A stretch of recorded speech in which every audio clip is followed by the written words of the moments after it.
Umalu mwanje ogamba otya? Ndi bulungi so. Nainze bampita Brian wako obulamu butambula buti? Obulamu si bubi. Okay. Mpozi. Nga wendi nga kitalo munaye ono nsonyi okuzayo mabega naye gwomu ku bantu abakuliyako mu kanisa y'omusumba Pastor Ija. Era nga bingi sigenda gamba bingi byomanyi neera bingi byotamanyi ebyali bikoleberwa ku chachawo tugenda tukawo mu maaso okutwaliza mu nsabo sokompisemuko mu bulamu nga bwe butambula saawe eno. Obulamu bwange kati butambula bubi nga bw'okimanyi nti kati nina manager omupya bamuyita Nabi Bright Muyingo. Omusajja w'amaanyi? W'amaanyi kati gwe ntambula naye. Abasinga bambuuza nti lwaki ntagalira nnyo mu basumba ndowooza. Ale ng'oli musajja umalu? Ndi umalu naye nga ndowooza mbalina mu bubeezi favor ate nga tebaŋŋamba nti kyuka. Nsigalayo mu busiraamu bwange naye nga nkwatagana nabo. Guno mulundi gwakubiri nga nkusanga naye era buli lwe nkusanga obeera n'omusumba oba obeera kumpi n'omusumba besika okutwaliza. Covid akuyisiza atya? Covid nze tampisiza bubi kuba nti omuyimbi yenna bw'omuggyako okubanga takwata microphone oba omukoze kinene kubanga omuyimbi alekawo n'edduuka n'adduka n'agenda n'akwata microphone so kyekyo kyokka kyetumisinga. Tudde okukiri wentandikidde ne nkugamba nti omusumba Yiga RIP ye yafa bingi byayogerwa bangi bakwatibwa bane basibwa bingi byakolebwa twalabako mukulu omukyala Magi Kayima ng'agendedde ddala paka mukomera oluvannyuma lw'okuba nti yali yeekobanye n'abantu bingi ebyayogerwa nti yali agatwala kyaki ekyo kyennyini omulamu nga gukyali munda mu kyaki akoze ebintu muno nze nina omukisa kyaki yali yafe n'akonfesinga nti nno omugenzi Yiga yali muntu okumala emyaka 8 gwenge yali close ne Pastor Yiga bingi byotalaba era bingi byowalaba mbe emirimu gyakoleberwanga gitya? Nakwatagana ne Pastor Yiga yali anonyenze ne Harriet Kirumira tutandikewo revival band na Magi Kayima yakayimba akasooka mu 2008. Ne tutandika kuba endongo nga maze okuyimba Nabbi mpaka akafo Magi Kayima ne Harriet Kirumira ffe twatandika revival band ne tutandika ng'ogenda yalekangawo olumu n'ekkanisa naye n'atuwerekerako kubanga ye yavuganga Magi Kayima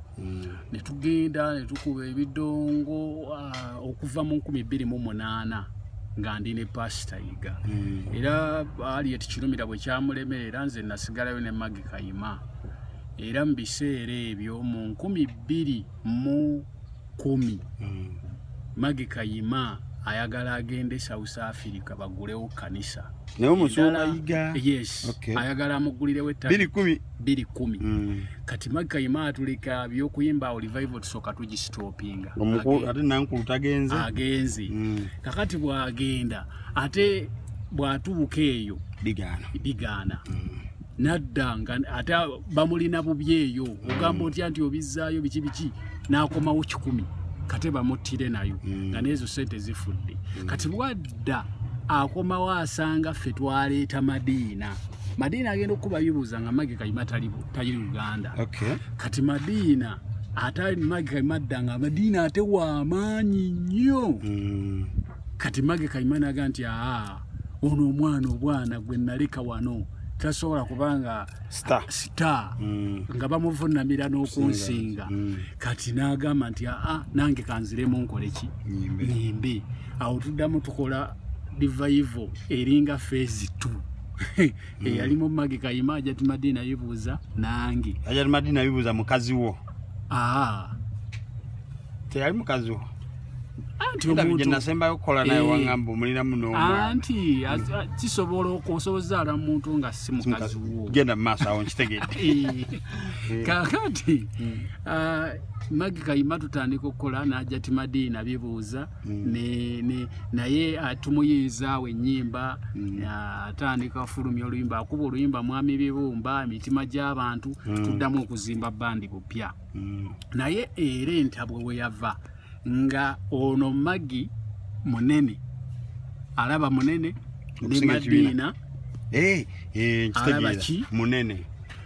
ekituufu kiri nti Magi Kayima yali mukyala wa Pastor Yiga yali mukyala we byadda yes Magi byayogera bituufu ndi beeyagala okumala emyaka 8 sina 8 gyokka sina 8 gyokka nze nagenda okuyingira mu 2008 nga beeyagala okitegeera nga Magi akyali muwala mutonga mutono naye ng'era bamutuziyiza nnyo ffe abavubuka okuba naye mukulu mwagala atabuke okitegeera bwe tubeereka waalaawo Magi afuukira ddala alinga gwe baatongoza era nga tumuyita mami nga n'omukulu tumuyita mukyala mukulu okitegeera era nga kyasalawo wali infact ekawaala teri yasalangawo kintu nga Magi Kayima byonna kubanga yayina ne service y'olwokusatu nga baagimuwa fast forward omukyala Magi Kayima omugenzi w'amawa okufa bingi byayogerwa natukano gamba nti nno amaanyi kati gazze ku ye amaanyi ga Magi Kayima agajjawa amaanyi aganaga ag'ekisumba talina Magi talina tasobola de nosabira ekiyenje talina batuka batukwatagane ne bishop ne pastor Iga no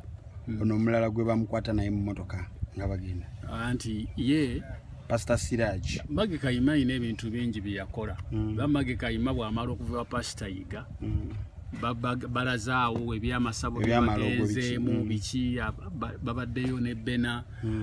Magi Kayima ajja akwatagana ne Siraj amugambye ojjukira omuzungu eyali mu video ya bintu bizibu simanya nti kula omugugu nga Yesu akwata oyo omuzungu amutwala ewa Siraj amugamba mbona omuzungu tumujje Isirayiri Magi bamusololezaako ssente enzibu ewa Siraj kati batandika okukwatagana ng'ono atwalayo ziddiiro ezo bwezityo atwalayo ziddiiro ezo bwezityo batandika mbamujje Isirayiri abantu ne bakuŋŋaanya ssente okwakumu ne bajjayo ssente kakati ono Magi Kayima yawa Siraj obugumu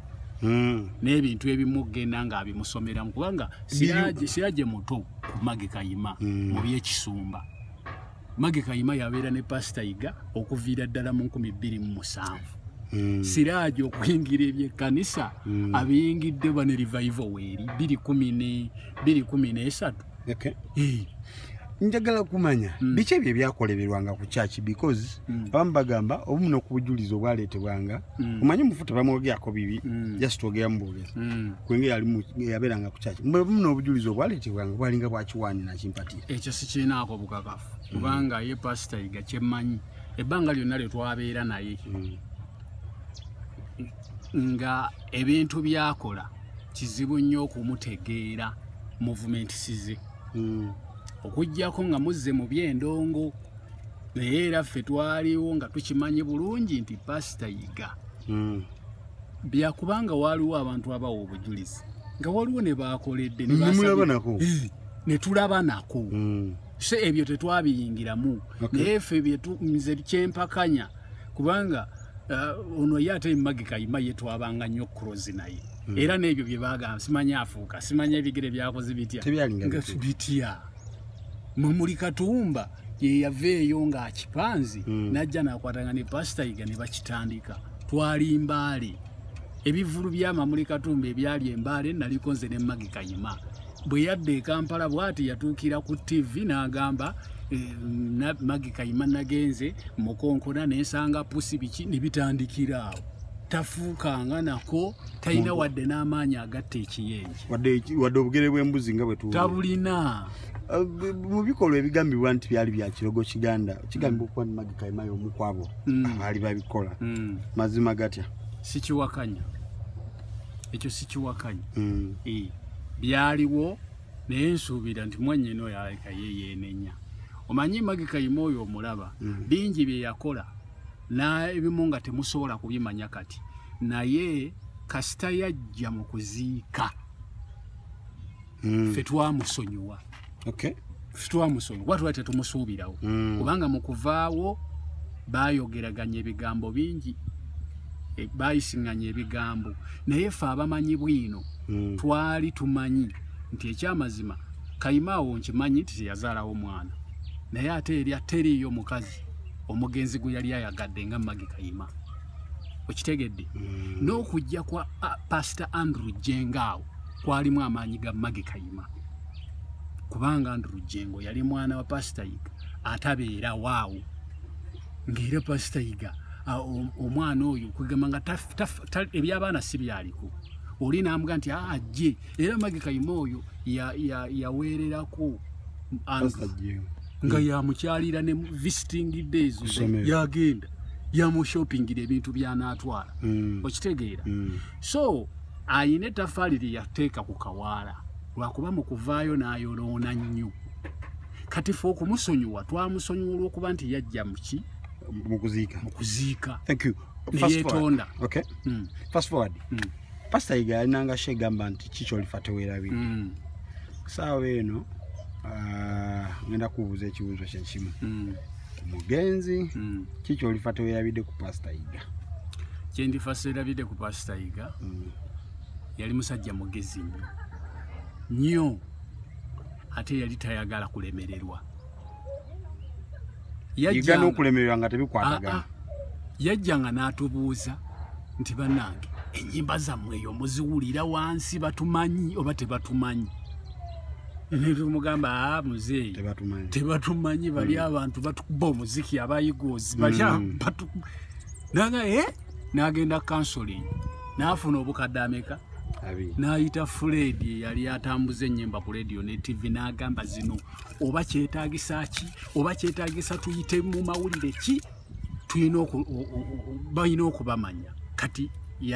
yatyanga nnyo okulemererwa era nga ne waafiiridde bikyawo ng'alwadde yankubiranga akasimu n'ambuuza Umaru Mwanje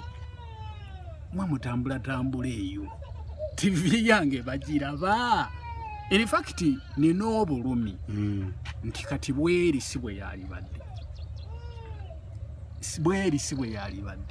kubanga amazima gali nti nze ndaba ekkirira okitegeera naye oli teyeebakanga ku lwa bandi ye teyeebakanga ku lwa TV ye era ng'atera n'okumbuuza Mwanje kati oyinza kunteeka mu kifo kyakubeka mu bandi mu TV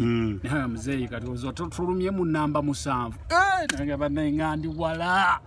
okitegeera mwatandika share kati ng'agyeraliikirira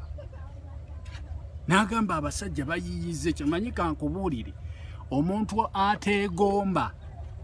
naye yali musajja mwegombi naye ng'ayagala nnyo competition ey'okuba nga talemererwa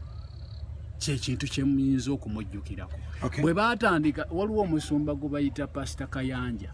yatandika 77 dogs Pastor Yiga n'atuyita waggulu ku kalina n'agamba omusajja atwabizza kunza ate kiki nti atwabizza olowooza ate wakyaliye ku service gye bamanyi egi 77 dogs naye kiki kyenyinza okukola nze Yiga okitegeera n'atandikawo service ebiseera ebyo abaaliwo yatandikawo service y'okugaba emiti egya kalitunsi okitegeera na agezeeko in fact ne kusaba kwa Friday we kwatandikira lwakugezaako kendeza manyi ga 77 alabanga yasembye kati yali tayagala kulemererwa n'atandikawo service ya Friday yogaba emiti gaba mpeta gaba ki n'atandikira so bye bintu byensobola okujjukira ate nga yali musajja wa kisa kubanga bano abatamusembereranga balabanga owettima naye ffe eyo waggulu twanyumyanga ne tukuba n'olwali kiki otagenda kyobera onogamba ebyaddala va kukwerabira bati okumumisinga nga Yiga misinga nti teyamalanga weeks 2 kyemmanyi nga takubye ku simu ya Umaru Mwanje abayimbi baaliyo bangi naye ate ng'essimu ya Umaru Mwanje olw'ensonga nti nze namubuuliranga amazima abantu abasinganga okubeera ekawaala baalinga bantu abakkiriranya tuwaane muzeeyi asinga kwagala kumuwaana waana ekikye kakibenga kibi ojjavaayo n'emitwalo emeka so nze namugambanga mazima nti nkubuulire mukulu ekintu kigaanye n'asala planning Pastor Jengo yaliwo saawa eno future ya TV kanisa n'obuweereza bw'ekawala obulabawa toli katonda but ku TV kale ne kanisa n'amanyi ga pastor Jengo nga bw'ogamanyi bw'ogamba nti wamulaba mu ntandikwa oyinza laba wa church ekinumye ennyo omanyi Andrew Jengo pastor yali ayagala kwebrandinga mu brandinga ndala wadde nga abasabi baawo bo baali balina kye bamiisinga bamiisinga comical pastor ateeka obulamu mu church ateeka obulamu mu church kati kawala tebukyakola ki era ekinnumya ennyo so nga nze nali abaana ba pastor Yiga abasinga bonna mbamanyi eyali asinga omufaanana era yali Andrew Jengo naye kinnuma nze obutamwambala yenna naga nti bino ebyataata nze njagala ne branding enganzi bakitegeera so abantu balina kye bamiisinga si bakyaki bokka n'abantu abaali bafanizi ba pastor Yiga n'abaali n'abekawala bonna n'abaali baagala balina kye bamiisinga oli omugenzi kye yakolanga omutabani kyataliimu tweyanze nyo tweyanze awo mukuluma sibula bakulaba ku masajja abayimbira abantu music omulungi baweereze ne kapya kaliwo abanda bamwenna mwebale nnyo okuwagirawo Malumanje okuviira ddala eri gye yatandikira ku kanyenye nga akade paka kati ku luyimba kanjiwewo omubiri era mwebale nnyo okuwagira kanjiwewo omubiri mwebale kuwagira My Last n'oluyimba olupya lujja management yange mugimanyi ya Nabi Bright Muyingo yakikwatamu era yateeka mu stage tweyanze nnyo tweyanze ennaku olulungi